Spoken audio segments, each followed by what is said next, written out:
You're listening to Cornhole Champions. I'm your host, Zachary Oren Smith. I'm sitting here with Amie Rivers and Avery Staker.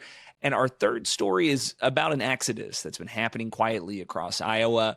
We've been hearing these stories for months. LGBTQ Iowans packing up and leaving the state. So we decided to dig into what's been driving people from the places that they used to call home. I have on the line here Victor Robbins, Iowa Starting Line's summer intern, who's been doing some serious interviewing to get us this story. Victor, welcome to the show. Hi, thank you for having me.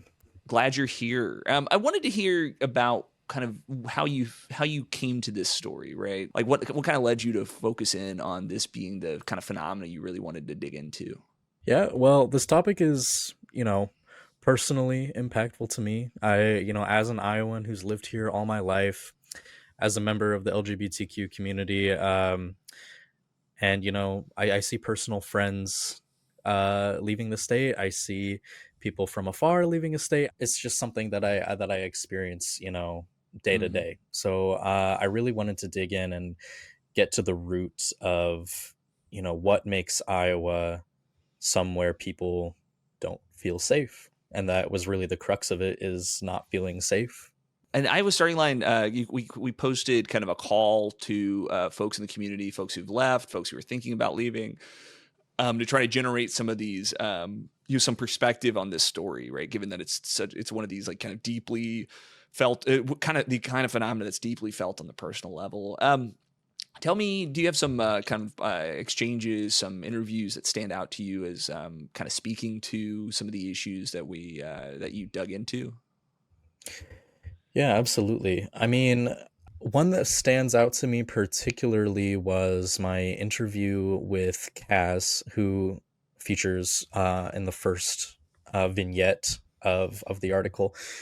Their story really impacted me, not only because, they grew up here in Iowa and they left, but also because of the fact that they were so open about about the things that they had experienced when they were younger, especially, growing up not in the traditionally Catholic, traditionally Protestant, traditionally, a new word I learned this week was milquetoast.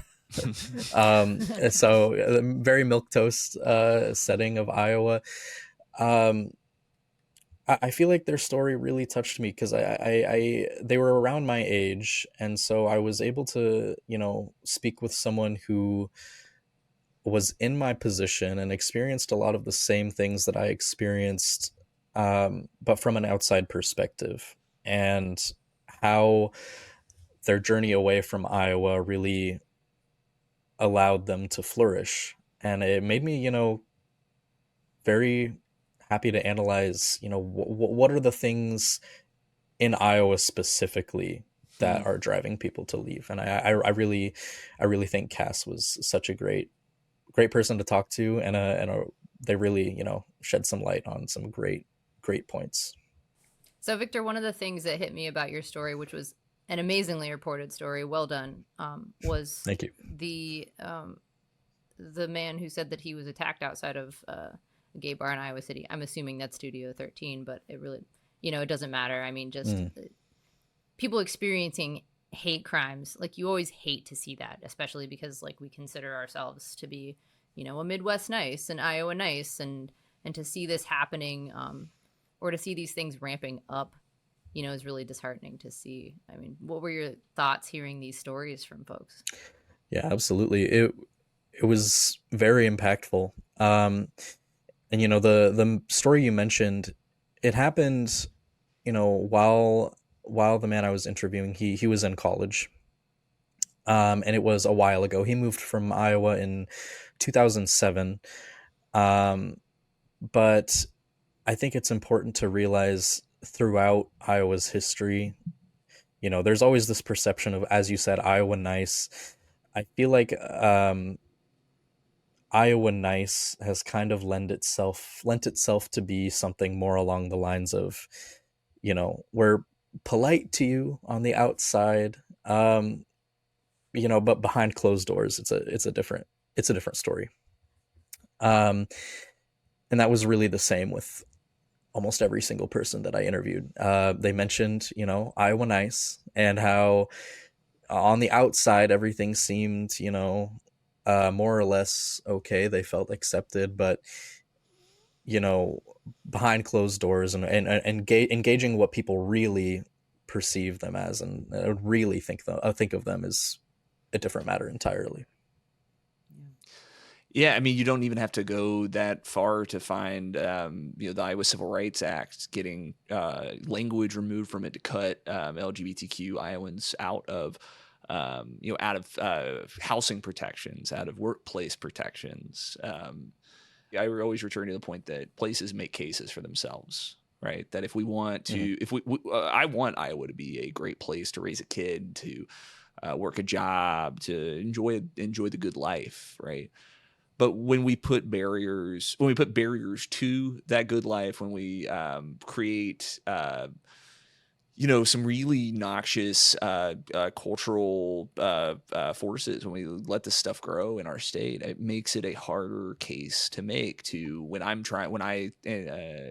want to bring new people to the state. Something that stuck out to me specifically in Kaz's story was that they were refused gender-affirming healthcare by a doctor in Iowa. And I think it's important to note that legislation does kind of put out the symbolism of, you're not welcome here.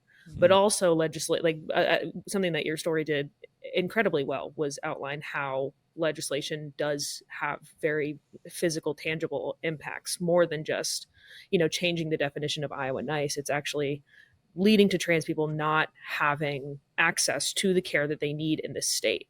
Right. And that's expanding now that, Medicaid can't cover gender affirming procedures. There are gender affirming procedures that can go up to $70,000. And that's not something that anybody can pay out of pocket. And especially when trans people are already among, the most disenfranchised people in the country. They're way overrepresented in low wage employment, in poverty, and houselessness. We already had very limited access to the care that we need in order to feel comfortable in our bodies, in order to present ourselves the way that we want to present ourselves, in order to be the people that we want to be. And more than just symbolism, like we do not have access to these things anymore. Right. And that makes it harder. Like if a trans person or a non-binary person does not have access to the procedures that they need, that makes them a danger to themselves, that makes them, more outwardly presenting as trans and non-binary, which is not a bad thing. But in a state like Iowa, where the symbolism reflects like a very non-acceptance, almost a vitriol towards trans and non-binary people, presenting as a trans or non-binary person is dangerous. Right. And policy like this exacerbates that issue. Right. And I think there's like a myopic way of looking at this kind of issue, right? As well, that only really impacts non-binary Iowans. That only impacts transgender Iowans. That only impacts gay Iowans, right? Like this hits my life in a big way as I'm trying to convince family and I'm trying to convince friends to join me in this place that I'm finding a lot of meaning in, right? As I'm trying to build a better life for me and my family, as I'm trying to, make a go of doing really what I think, work I believe in this state. And, they will tell me they read the news. They'll tell me that they've seen, Zach, I would totally move in, but I saw what y'all did with the Civil Rights Act, right? I saw, bills sponsored to, get rid of gay marriage, right? These things have an impact. There's a policy weight that, I don't know. It makes us all poorer for, in the long run. It makes us all live smaller lives because what comes down to some bigotry. Right. I mean, I spoke to plenty of people who the decision was very painful for them. They were leaving their community. They were leaving their family oftentimes. And they had to make a decision that would ultimately, strip them of everything they had known before, which is not an easy decision. I was really happy to do this story because I feel like Iowa is such a great state really, I think we have a lot going for us.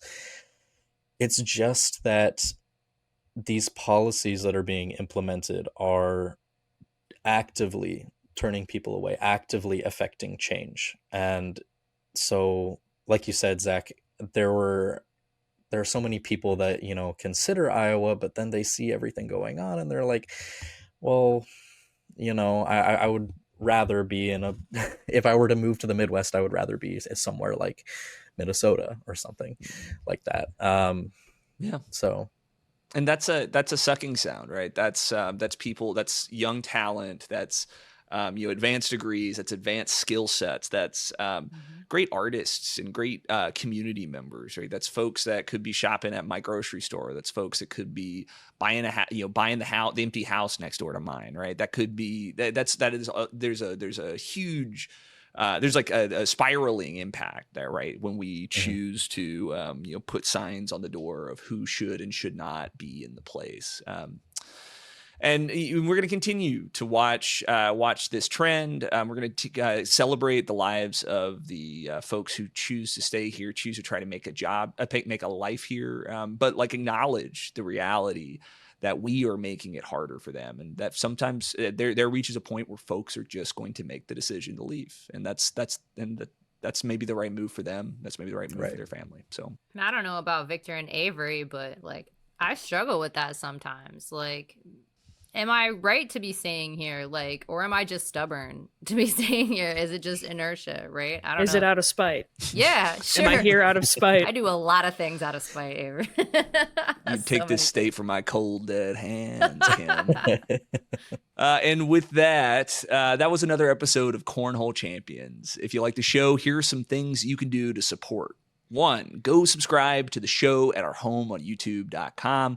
Like and subscribe to help grow this platform and help promote values-driven media right here in Iowa. 2, get my newsletter and get these episodes straight to your email every Wednesday morning. That's at cornholechampions.substack.com. To catch up on the work, follow us all at Iowa Starting Line's Instagram and TikTok. And then 4, sign up for the Iowa Starting Line's flagship newsletter at iowastartingline.com/newsletter. Amie, do you want to plug the cancer series a little bit?